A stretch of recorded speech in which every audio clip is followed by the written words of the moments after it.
Good afternoon, everybody. I hope you're doing well.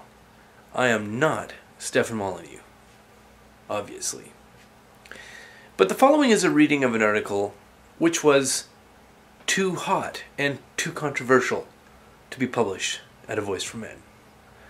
It's called, "Excuse Me, Mr. Molyneux." Let's begin. The populist ideology of gender, commonly called feminism, has on occasion had one or two legitimate points.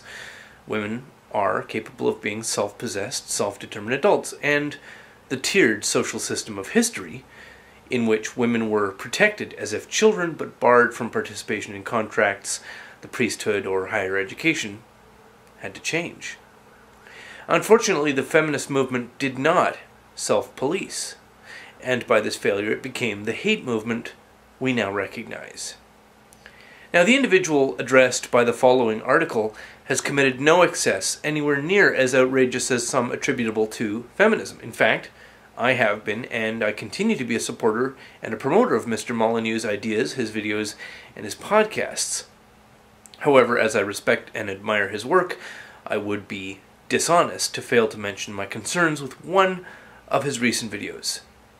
I'll begin by saying I am a fan of the big giant head calling itself Mr. Molyneux. A big fan of the big giant Molyneux head. This might sound like sarcasm or a setup to attack the character or the person of Mr. Molyneux, and it's not. I find his goals in the promotion of universally preferable behavior admirable, practical, and I want him to succeed in the promotion of those ideas.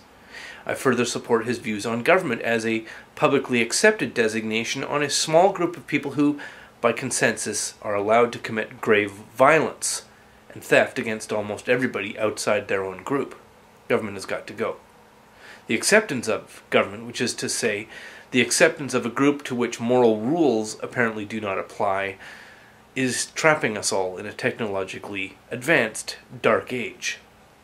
However, my admiration and my support for Mr. Molyneux is not blind, and it is not unconditional.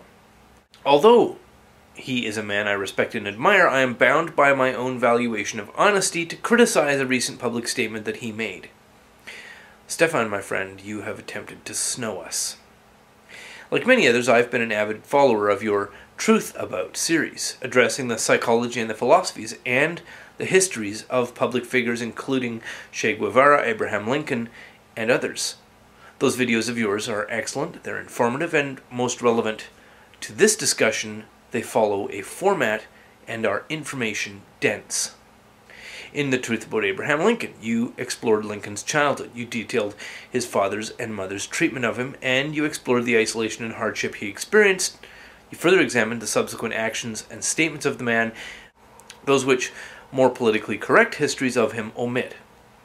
In your video, The Truth About Che Guevara, you examined his raising by a feminist mother. You discussed his childhood abuse of animals and his growing sadism and psychopathy as a young man. However, when you did your Truth About Stefan Molyneux video, you departed completely from your own established format. The very first thing you said about your own truth was posited, I suppose, as a satire on potential speculation of whatever the truth about you might be. And I'm quoting you. You said, "Like there's some giant mothership where we keep all the fertile women bound up and inseminated by giant hydra-headed snakes ridden by Hercules." Say what? Nobody in your audience is confused that you are some sort of a boss-level villain in a pornographic cartoon, Stefan. This is a snapshot of psychedelic, anime pornographic mythological imagery. It is not merely a distracting non sequitur, as your characterized speculation. It is most heavily and notably mythological. Quoting you again, some weird, magnificent stuff, or some sinister, don't talk about the mothership. That is smoke and pseudo-mythical distraction. But you continued. You said, "There's nothing interesting really, but I will tell you the truth about me. If it's of interest to you, it certainly is what drives me, and it's no secret. It isn't everything that I do, but this is the truth about me. The truth about me, my friends, is this." Here it comes. You said, "No one who wants to come to the future need be left behind." A platitude. Now, I note that you most likely mean it, but it's still no more than a platitude, followed by a rephrased platitude. Nobody who wants to join progress gets left behind. This would have been a bad beginning to a video which contained any real information. But that's not what the rest of your video delivered. In fact, this was a perfect beginning to a video establishing the tone which, throughout its length, deals only in metaphorical imagery, mythology, and verbal dancing around what the video's title suggests might have been the content, namely, the truth about Stefan Molyneux. You didn't need to invent a new format. You had a perfectly good one already, which you used to discuss Nelson Mandela, Maya Angelou, Elliot Rodger, Martin Luther King Jr., etc. So, what happened when it came time to do the video about that Stefan guy? For the entire 16 minutes of your Truth About Stefan video, you speak only in metaphor and platitudes using ever more hyperbolic rhetoric. You provided no details whatsoever and no specifics about your own history. In a show, a video, named after the format of your Truth About videos, which explicitly deal with the histories and the details of legendary figures. You have dispelled the accepted mythology about your own subjects, but in a reversal of your own format, you built a myth around yourself and totally omitted any specifics or details. That is my objection, Mr. Molyneux. One standard for yourself, a separate standard for others. I object. You have mentioned in previous videos that you suffered abuse as a child. I do not doubt the truth of these assertions. I am confident that you were abused, as were so many of your show's callers. I will also note my genuine sympathy for you in what you went through even without knowing its specifics. At 1 minute 40 seconds of your Truth About Stefan video, you also note that you escaped from this trauma and reclaimed yourself as a self-determined adult.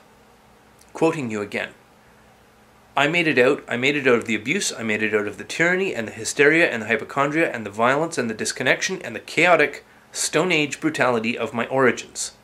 In your video, this is the closest you get to revelations about yourself.